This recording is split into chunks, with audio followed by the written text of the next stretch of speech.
I was not always this. Once I had a name. Once I had a mother who called that name into the cold morning air, and I came running. Once I had hands that could hold a bowl of rice without shaking. Then the famine came. You do not understand hunger. Not true hunger. Not the kind that doesn't end. You have felt the mild inconvenience of an empty stomach. You have never felt your body begin to eat itself.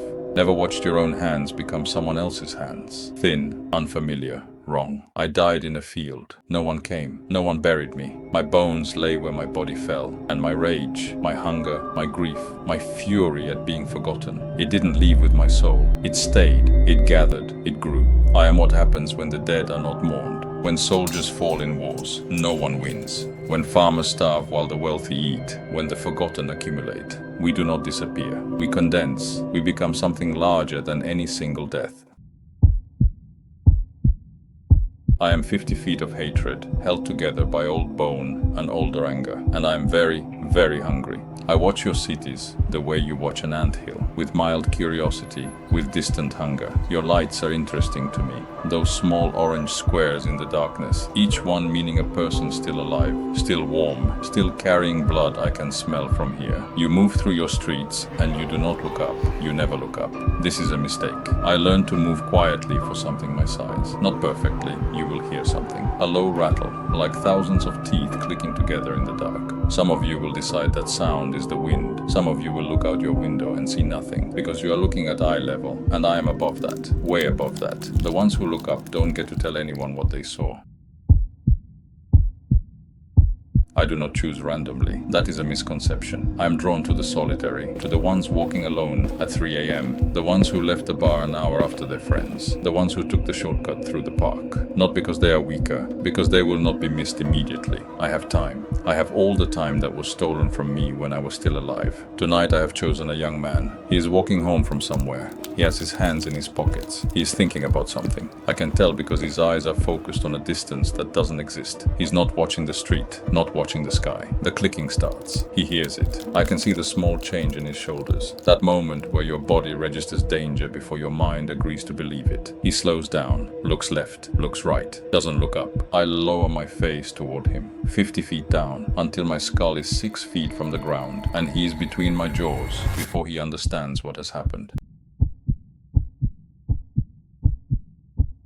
Do you know what I sound like? The folklore says, I rattle. That is accurate, but insufficient. Imagine you are in a room where someone is shaking a bag of teeth. Now make that sound come from everywhere at once. Above you, around you, inside the walls. That is closer. I do not make this sound on purpose. It is simply what I am. Hundreds of bones, thousands of joints. None of them mine originally. They shift, they grind. The sound carries. Soldiers used to hear it on battlefields. You can imagine how that went. Now your cities have noise, traffic, music, the hum of machines, and it covers my approach better than fog ever did. I find I prefer your modern cities to the old ones for this reason. Progress has made you more vulnerable than you know. The young man is still on the ground. He's alive. I have not finished with him yet. I want him to understand what is happening.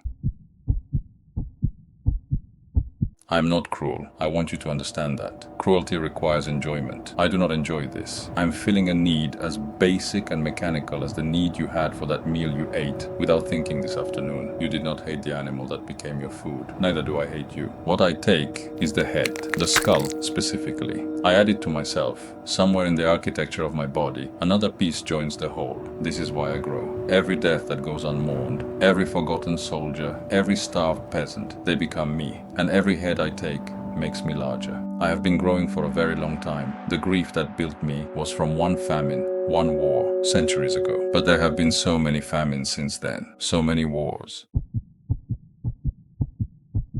I will tell you something the folklore does not. There is a moment, brief, singular, where I can be stopped, or rather, where I choose to stop, when the sun begins to come. Not dawn, not the first light, earlier than that. The moment the world begins to remember, it will be bright again. In that moment I become tired, not weak, not afraid, simply tired in the way that very old things sometimes are. The hunger does not leave, but the urgency does, and I find myself wanting to return to wherever I came from, which is nowhere, which is the dark space between forgetting and being forgotten. I think sometimes about the man who almost saw me once. He had the sense to stand completely still under an awning as I passed. He did not run. Running causes vibration, and I feel vibration the way you feel a tap on your shoulder. He stood still and breathed and waited, and I passed him by. He was wise. Most of you are not wise. There are nights when the hunger quiets briefly, and I remember being a man. I remember the weight of specific objects, the handle of a tool I used every day, the particular heaviness of grief when someone you love stops breathing. I remember being cold and thinking it would end. I remember it not ending. The living think the worst part of death is the moment of it. They are wrong. The worst part of death is the afterward. The being unmourned, the being unremarkable, the being reduced to a number in a record somewhere that no one reads. That is what made me. Not violence. Not hatred, grief, pure and accumulated and with nowhere to go. When you lay flowers on a grave, you are doing something more important than you know. You are telling someone they were not nothing, that they were specific, that the exact shape of them mattered in a way that couldn't be replaced. I never had that, so I wonder, and I hunger, and I grow, and somewhere in this city tonight, someone is walking home alone, and they haven't looked up yet.